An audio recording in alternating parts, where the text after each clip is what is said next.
What is the best dating advice I learned along my 6-year journey of going from single as a Pringle to finding my forever? Well, first of all, I learned that it's not easy and you can't skip any steps. You have to figure out your attachment style.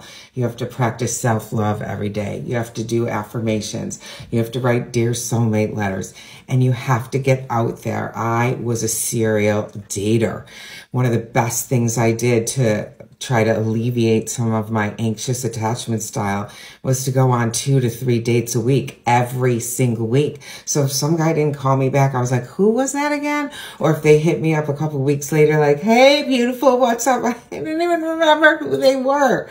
Okay. It's a journey. And this is what I teach my clients. I'm a love and relationship coach, and I am excited to share all my tips with you. You can find the links in my bio. Hold up there, fam. Did this Grand Elder Queen literally just say that her strategy to finding a forever imp was to ride the carousel hard? Him, hard, him,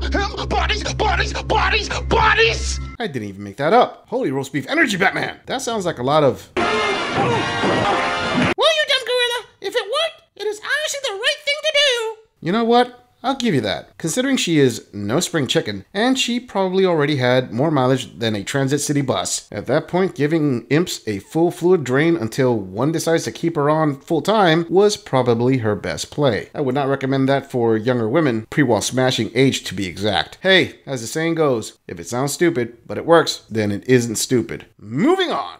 I am telling women to rebrand the numbers. Okay. Don't let that number dictate to you. Yeah. Don't say, like right now, I'm 67 and a half. And that number sounds and a half. foreign to me. That's somebody else's number because we haven't finished rebranding it yet. At 67 and a half, the age-defying beauty wants her generation of women to see age as nothing more than a number. It's your good energy that gives you the youthful quality. I'm going to let you see for yourself. Okay. Ooh, ah. How you feeling? How you feeling? I'm feeling like, soon I'm going to start talking like Cher.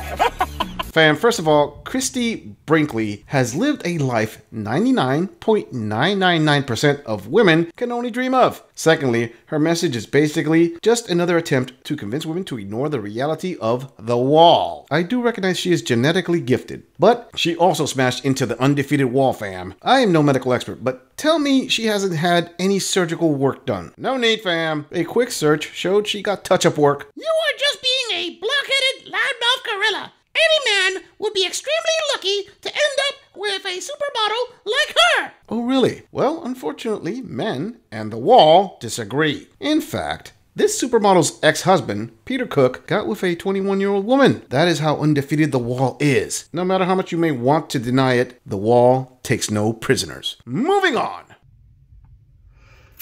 Hi, ladies. Okay, so I just started dating. I'm in my 50s. I've been going out with the same guy for 10 years. We just broke up 3 months ago, and he's moved on. So I thought, well, maybe I should start dating. So I thought that I'd tell you about my funny date tonight. And it's my first one, and I'm sure there's going to be a lot more. So here it goes. Meeting a nice guy. He shows up. Not in the best shape, but you know what? That's okay. Now I'm in my mid-50s, and I don't expect a whole lot anymore. And he's a good looking guy, and he's an attorney. And so I was like, yeah, okay, this is good. So I was actually happy too that he invited me for not just a drink, but he actually said we could get a bite to eat. And so we just met at a brewery and ordered something. And he had said, okay, well, you know, I'm going to put this on my company. I'm an attorney, but we have to talk for like 15 minutes so that my company pays for it. Haha. And I said, yeah, that's okay. You know, I'd like to hear about what you do. Personal injury attorney, funny, good stories. Fam, she said she had been going out with the same guy for 10 years and broke up 3 months ago. Translation from Womanese. She had been an orbiter with a guy who was probably several levels above her, thinking she could make him commit to become her retirement plan. Obviously, that didn't pan out, and it's back onto thy streets, for they calleth. Another clue is the new guy she went out with. I mean, fam, she got a date with an attorney. It's clear she has a certain financial type. Now,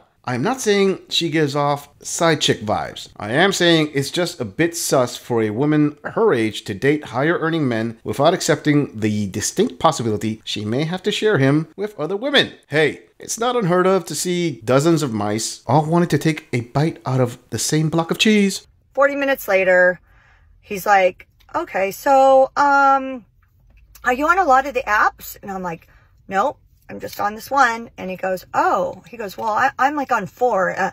In fact, I'm on Tinder and I've never actually dated anybody on Tinder. Isn't that weird? I go, yeah, really weird. And he's like, so you're not on any other ones? Why not? And I said, oh, I just, you know what? In fact, I just got on this one this weekend.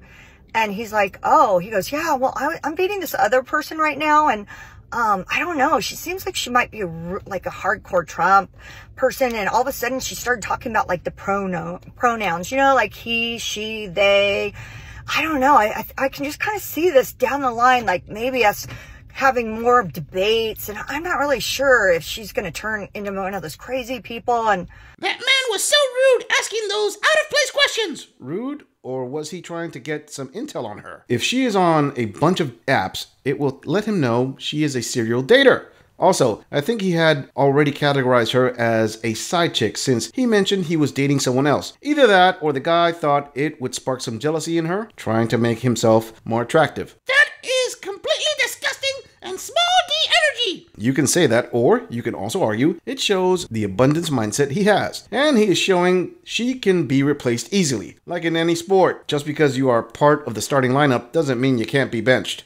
I thought to myself, and I said, excuse me, can I interrupt you for a minute? He goes, yeah. And I said, I have limited time. I actually have to go. I said, I've just spent 40 minutes hearing about your work, and that's okay. I said, but now you're actually talking about other people that you're dating. And he goes, well, let me interrupt you. I'm not dating her. I mean, I just went out a few times. We're not exclusive. And I said, I know, but I thought the whole point of meeting someone for the first time was to get to know each other and to ask each other questions. I go, I'm pretty sure we could leave from the state and you won't have remembered one thing that I talked about myself because I don't even think you asked me anything. I said, but that's okay. I just really don't think when you go out on a first date, you should be talking about other people that you're dating. I said, but anyways, it was really nice meeting you and I got to go.